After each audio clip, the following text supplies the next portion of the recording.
de gobernanza. Estamos con el expresidente del Consejo de Ministros y ex ministro de Defensa, Pedro Cateriano. ¿Cómo está, don Pedro? Muy buenas noches ante todo. Buenas noches, Omar. Y a ver, en un balance general de lo que ha sido este gobierno, ¿usted diría que es positivo o negativo, teniendo en cuenta que ha estado marcado desde el primer día por la conflictividad social?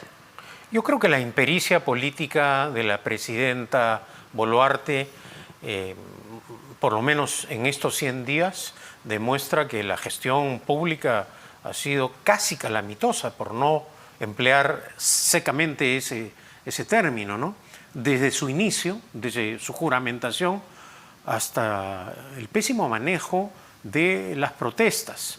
No olvidemos que asumió jurando quedarse hasta el 2026, con las protestas a los pocos días anunció que iba a solicitar las elecciones generales anticipadas, nombró un presidente del Consejo de Ministros que duró días, y bueno, al margen de la oposición que inmediatamente sus ex camaradas hicieron contra ella, es decir, acusándola de traidora, cuando en realidad el traidor ha sido y es Castillo, quien traicionó el orden democrático y constitucional y el juramento a la Constitución que hizo al asumir el cargo. La izquierda eso lo voltea muy rápidamente. Y de otro lado, inició la izquierda también su campaña por una asamblea constituyente, dejando de lado el procedimiento constitucional, es decir, con una iniciativa claramente golpista, porque la izquierda radical, que no, dicho sea de paso, no les gusta que les digan comunistas. Adoran a la dictadura cubana, creen que Venezuela es la forma de seguir o el modelo de Evo Morales, pero cuando les dice comunistas, niegan que son comunistas. Pero Dina Boluarte o el gobierno de Dina Boluarte pierden esa narrativa frente a lo que usted dice que es la izquierda comunista. La izquierda comunista logra justamente insertar esta idea en gran parte de la población. Lo vimos en la encuesta de Ipsos. La mitad de la gente cree que le hicieron un golpe a Castillo. Exacto, que el Congreso le dio el golpe. Y es acá donde se prueba una vez más la impericia política. Y el gobierno internamente no está haciendo lo necesario para que los hechos se aclaren. Igual a nivel internacional, que cuenta esta narrativa de falsificación de los hechos con el apoyo cínico de López Obrador y de Petro. Hoy día ha estado, o ayer, el presidente de Colombia con el abogado de Castillo, diciendo pues que no hubo un golpe de Estado, que se produjo un hecho atípico. Es decir, continúa la campaña a nivel internacional que encubre la conducta delictiva de Castillo, y que para Petro y López Obrador simplemente los actos de corrupción que cometió acá en el ejercicio del poder no existen, porque en su narrativa es que la oligarquía fomentó este golpe para destronarlo, o derrocarlo, mejor dicho, cosa que no es verdad. Entonces, tiene el gobierno la batalla informativa a nivel internacional en una situación compleja. Dicho sea de paso, el papel de la Cancillería ha sido penoso.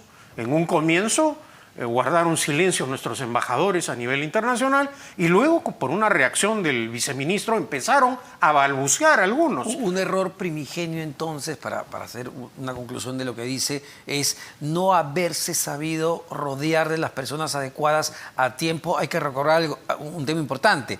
Ella toma unos cuantos días para designar justamente a su gabinete. Usted lo comenta en su columna hoy en El Comercio.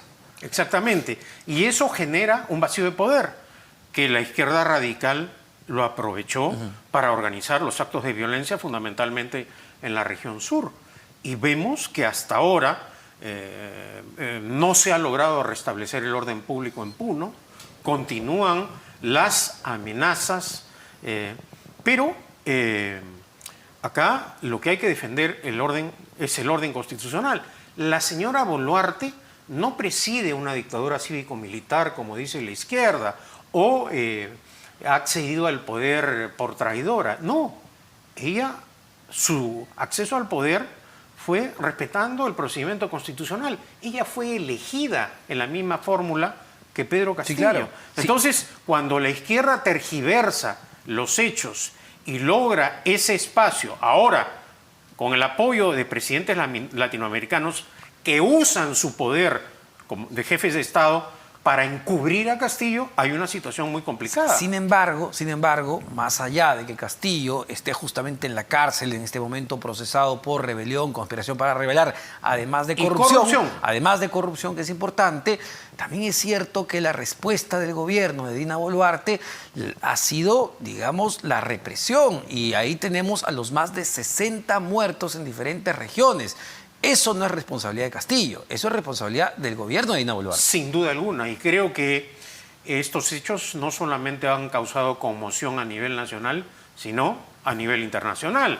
En una democracia no se puede justificar este número de muertos. Y creo que el gobierno no ha dado explicaciones debidamente sustentadas de los hechos acontecidos.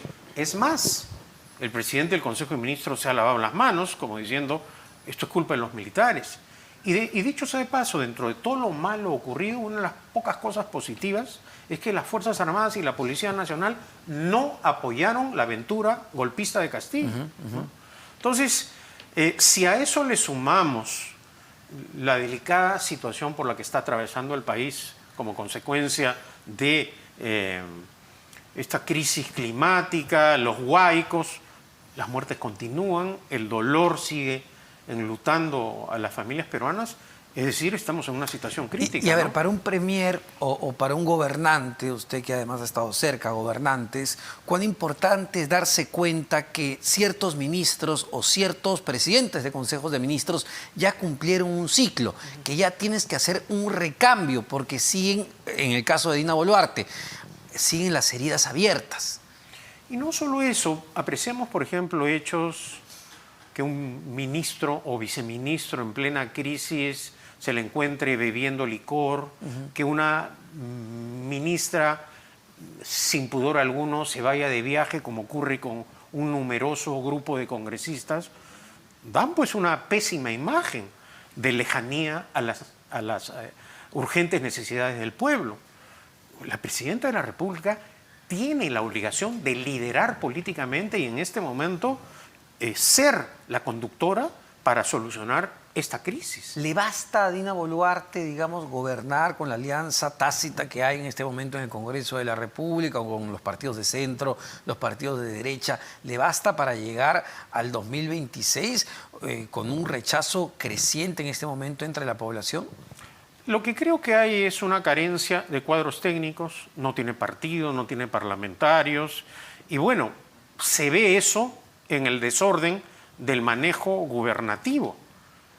Hay, de otro lado, un desencuentro entre la presidenta y el Congreso. La presidenta ha enviado proyectos de reforma constitucional para adelantar las elecciones generales y en el Congreso simplemente van al archivo, casi sin discusión, sí, claro, esas iniciativas. Pero ella tiene mucho más poder y si quisiera podría presionar un poco más al Parlamento, sí, ¿no? Sí, no pareciera que tiene muchas ganas de irse tampoco. Pero esa tarea fundamentalmente es del gabinete, no de la presidenta. Ya, pero escuchamos en nuestro esquema constitucional. Pero escuchamos, perdóneme, a ministros como el de Inclusión Social, que ha sido muy cercano a ella porque era su viceministro, señalar que no, que Dina Boluarte no es una presidenta de transición, como diciendo que se va a quedar hasta el 2026. Bueno, ella, desde el momento que pide anticipo de elecciones generales, está dando a entender que quiere retirarse antes. Sí, pero ahora, ante rechazo Omar, podría renunciar, ¿no?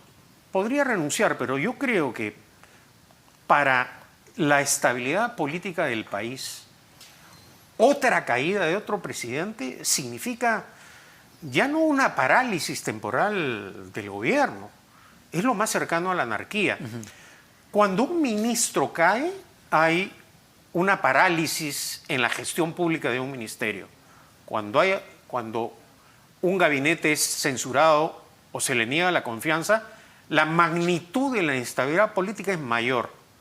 Cuando cae un presidente, simplemente hay una situación sísmica en el país. Y eso lo hemos venido...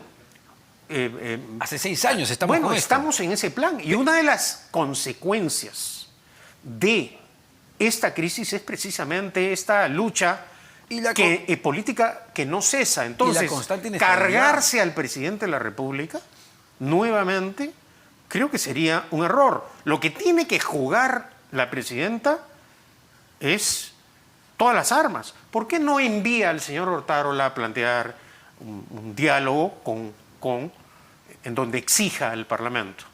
Estamos en un esquema en donde la responsabilidad política es de los ministros, no de la presidenta. Por eso me refiero, ¿no? Tampoco hay mucha voluntad de parte del Ejecutivo que se materialicen sus proyectos de adelanto de elecciones. Y la preocupación es, si no queremos más inestabilidad, bueno, un sinceramiento tanto del Parlamento como del Ejecutivo diciendo no nos vamos a ir. Sin duda alguna, Omar.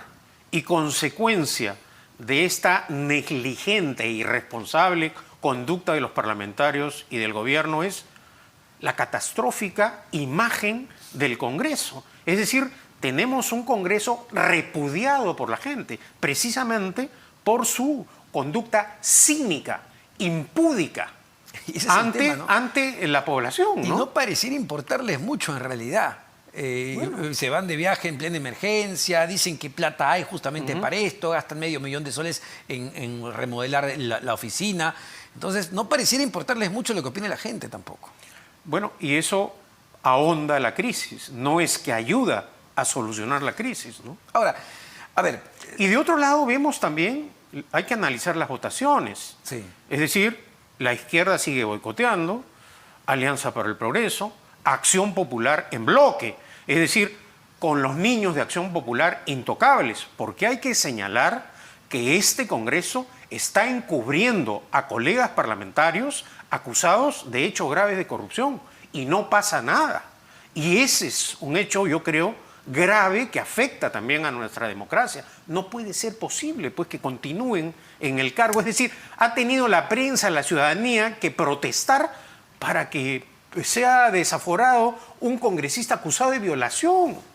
O lo que ha ocurrido con Betsy Chávez. Esta golpista se ha estado paseando a diestra y siniestra frente a todos los congresistas, y los congresistas, con ese espíritu de cuerpo, aparentemente otorongo no come otorongo, permitían que la golpista se pasee por el Parlamento como si fuera su casa. Ha tenido que recién divulgarse el video para que el Parlamento reaccione. Sí, este Parlamento que permitió, que se quedó callado, temeroso, porque Castillo lo quería disolver, porque la gente se olvida rápidamente. Un parlamento, no olvidemos, don Pedro, que defendió a Juan Silva hasta el último momento. El Juan Silva hoy prófugo que recibía una cantidad de congresistas en el MTC, viendo lo que se convirtió el MTC.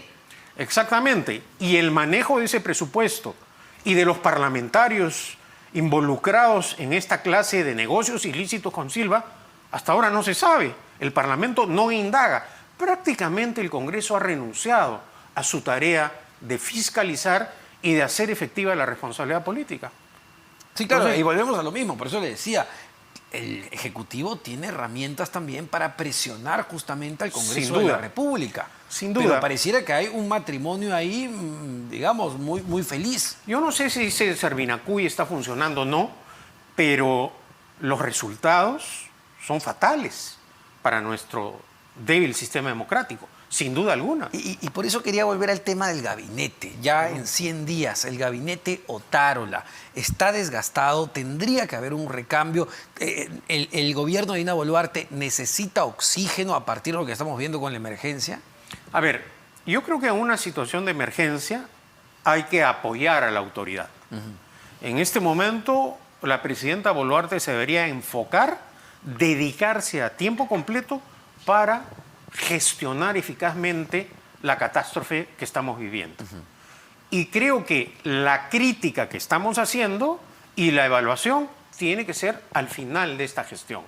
Entonces, en pleno caos, como consecuencia de esta emergencia climática, no creo que sea oportuno que caiga el gabinete o que cambien ministros. Confiamos que la presidenta aprovecha esta oportunidad para hacer méritos y mejorar su relación con la gente. No hay que olvidar, Omar, que el presidente, de acuerdo a la Constitución, es jefe de Estado y jefe de gobierno. La decisión de gobernar es de ella. Si bien es cierto, la responsabilidad política recae en los ministros, la responsabilidad es de la presidenta. Y en base a esa responsabilidad, la respuesta justamente a la emergencia que estamos viviendo en este momento ha sido la mejor, ha sido ordenada, ha sido eficaz, han tenido un plan de prevención, han sabido cómo reaccionar. A ver, yo prefiero, por el momento, en el tema de la emergencia, respaldar al gobierno, a los alcaldes, a los gobernadores regionales, exhortarlos, ¿no es cierto? Y en un contexto como este, naturalmente, a las Fuerzas Armadas y a la Policía Nacional. Nosotros solo nos acordamos de las Fuerzas Armadas en las situaciones de emergencia, porque ellos ponen el pecho, colaboran, hacen acción cívica, ¿no es cierto? Hoy día, las Fuerzas Armadas son las que realizan las labores de rescate, de traslado, de auxilio a la población. Y eso hay que destacarlo. Y fueron las que tuvieron un rol preponderante, además usted recuerda en el 2017 en pleno fenómeno del Niño, los que se activaron para dar la respuesta de ayuda. La idea es, espero, que en esta ocasión sea igual. Bueno, confío, ¿no? Y los últimos gobiernos no han dotado de equipos a las Fuerzas Armadas. Yo quiero destacar que los oficiales y funcionarios del Ministerio de Defensa que participaron en la compra de helicópteros, aviones, buques, etcétera, equipos, hasta ahora están siendo investigados, Omar. Sí. Y son precisamente esos equipos los que han atendido todas, absolutamente todas las emergencias. Sin embargo, pese a que las Fuerzas Armadas, a diferencia de la policía, las Fuerzas Armadas siempre han gozado de un respaldo mayoritario de la población, incluso más que otras instituciones, estos 100 días del gobierno de Dina Boluarte les han pasado factura en cuanto a la aprobación, según veía una encuesta de Ipsos y de Datum. Sí, porque sin duda alguna el tema de los muertos ha afectado no solo al gobierno, sino también a las instituciones. Y creo que eso explica de alguna manera el pronunciamiento en las encuestas, ¿no? Y mirando hacia adelante, que es importante ya lo que hemos visto, han sido 100 días de mucha convulsión, una emergencia cayó encima y además la convulsión política. ¿Tiene espacio la presidenta Dina Boluarte para emprender reformas mínimas para que su gobierno efectivamente sea un gobierno de transición que busque entregar un país, vamos, no de maravilla, pero al menos en vías de cierto orden? Bueno, ojalá, ¿no? La presidenta Boluarte se quedó callada cuando los anteriores presidentes del Consejo de Ministros amenazaron las minas, ¿no es cierto? Claro. Amenazaron con cerrar y la gente dice que Castillo no aplicó políticas de izquierda. Claro que sí. El daño más grave que ha hecho Castillo a nuestra economía es paralizar la actividad minera, bajo la extorsión, la amenaza y la violencia. Entonces, la principal locomotora de nuestra economía es la minería. Ojalá se libere el corredor minero, se logre por lo menos revertir esta situación de anarquía para que la minería y otras actividades vuelvan a funcionar adecuadamente. La presidenta Boluarte no es ni fascista, ni derechista, ni menos liberal, como dicen sus antiguos camaradas. No, es una mujer de izquierda. Tan es de izquierda que ahora propone como solución crear un ente público para solucionar el destrave de los proyectos. No, eso se soluciona con un tema de gestión pública. Por ejemplo, Omar, el Museo Nacional de Arqueología lo inauguró Sagasti. Hasta ahora no funciona. Ahí ni siquiera se necesita construir, ya el museo está construido. El Centro de Convenciones 27 de enero en San Borja ya está inaugurado, no funciona. Esos son temas de gestión pública. En una palabra, no gana el tiempo, en una palabra, en estos 100 días, entonces, ¿qué se le viene a la cabeza si tiene que pensar en el gobierno de Dina Boluarte? Dios nos salve. Muchísimas gracias, don Pedro Cateriano, expresidente del Consejo de Ministros, exministro de Defensa.